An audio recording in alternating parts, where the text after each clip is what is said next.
She had brushed past me with a breezy smile, as if the last month hadn't been a cavern of silence between us. "See, that's all it took," she said lightly, as though disappearing emotionally for 30 days had been some harmless test of endurance. I looked at her calmly and simply said, "Understood." Then I walked past her and sat on the couch. Not angry, not desperate, just aware. Because by then, I finally knew the truth. People reveal who they are when they think you'll never leave. And for a month straight, Lena had revealed everything.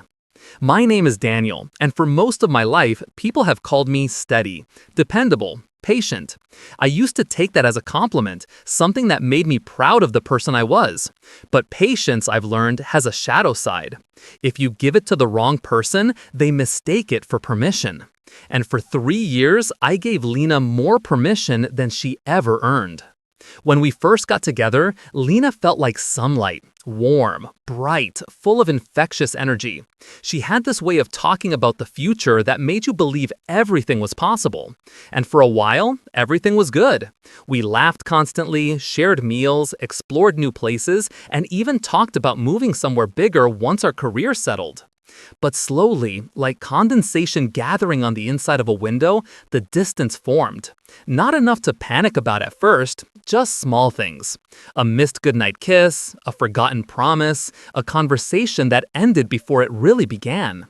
She grew quieter, almost absent. Not physically, she was still in the house, but emotionally, she lived in a different orbit. I tried to bridge it the way I always had, small acts of love. Her favorite food after a long week, flowers once in a while, surprise coffee on mornings she looked tired. But gestures don't matter to someone who's no longer trying. Her responses trickled down into nothing. Bare nods, muttered thanks, distracted glances that slid off me like water off plastic. Then, one morning, the silence became complete. One day, she simply stopped talking. People imagine silence in a relationship as peaceful. It isn't. It's suffocating in slow motion. For 30 days, Lena didn't call me, didn't text me, didn't initiate a single conversation unless it was logistical or unavoidable. I came home to a woman who walked around me like I was furniture. She cooked her own meals, she slept on the far edge of the bed. She laughed at her phone while I sat beside her in total invisibility. But the strange thing was, once the shock faded, I didn't panic. I observed. She wasn't busy, she wasn't stressed, she wasn't thinking. She was simply indifferent, and now that she assumed I tolerate anything, she didn't bother to hide it. I saw it all clearly. The late-night messages she typed with a smile she never gave me.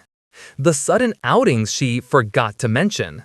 The way she avoided my eyes like meeting them would force her to acknowledge the person she'd abandoned. And I realized something. The silence wasn't punishment. It was comfort. She had grown comfortable treating me like a placeholder. And I wasn't going to be one anymore. Then, just as abruptly as the silence began, she walked into the doorway a month later with a carefree smile. "Okay, I'm back," she said with a laugh. "See, you survived."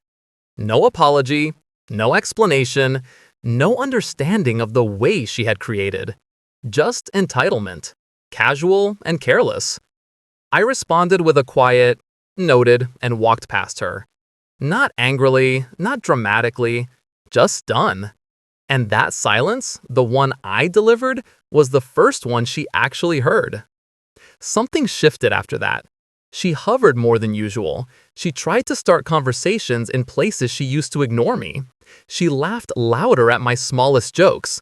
She placed a hand on my shoulder a little too long, as if she could press her way back into my heart through proximity alone. She tried phrases like, "I've been thinking a lot. Work was overwhelming, that's all. You know I need space sometimes. You're not mad, right?" All delivered too smoothly, like lines she had practiced. And I watched, quietly, patiently, as panic flickered in her eyes whenever I responded calmly instead of emotionally. Because she wasn't afraid I was angry. She was afraid I had changed. By midweek, she tried asking questions about my schedule, my friends, my plans for the weekend, things she hadn't cared about in months. Where are you going after work? You never used to go out on Thursdays. Who are you texting? I answered honestly but neutrally, and that neutrality was the thing she couldn't handle. Because she used to be able to predict me. She used to rely on my softness. She used to expect forgiveness without earning it. But the month of silence had hardened something in me, not into resentment, but into clarity. And clarity is power. By the fourth day, her friendliness turned tentative. She brought home my favorite dessert. She complimented my haircut, one she hadn't noticed for a month. She left her laptop on the dining table, pretending to be open with me again. But I had learned too much. The late-night messages, the unexplained outings, the consistent disregard, the belief that I would wait for her no matter how long she left. You can't erase truth with pastries, smiles, or half-hearted apologies. You must earn your way back. And she hadn't even tried. It was Friday night when she finally cracked. "How about we go out?" she asked, leaning on the doorframe with a soft smile. "Just us. Dinner, maybe wine, a reset." For years, I would have said yes without thinking. I would have taken any scrap of closeness she offered. But not this time. "Not tonight," I said simply. Her face didn't twist dramatically. It didn't crumble. It tightened, just slightly, a tiny twitch of disbelief. "Why not?" she asked quietly. "I have plans," I replied.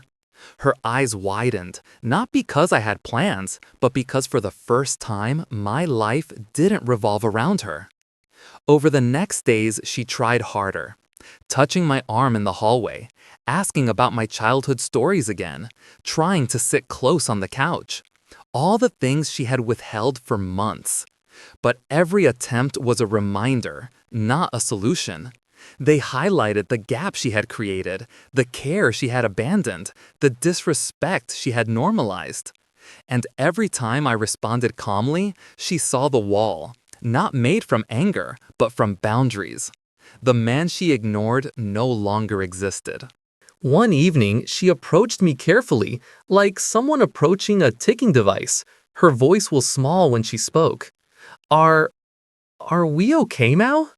She hoped for reassurance. She hoped I'd say yes. She hoped things would snap back into place.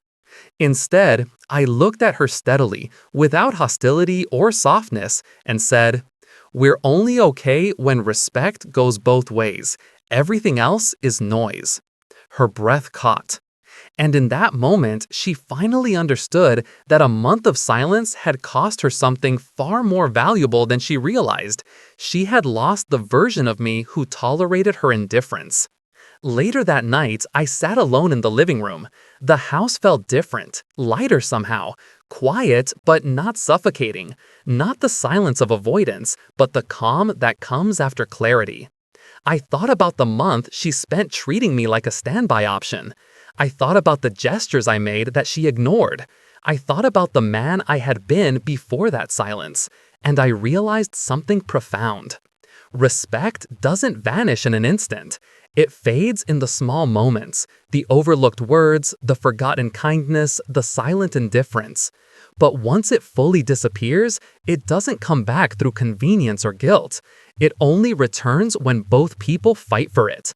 And for a month, I had been the only one fighting. Now she finally understood. She didn't just come home to the same Daniel. She came home to a man who had learned his boundaries, learned his worth, learned the cost of patience given to the wrong person. And that change? That was permanent.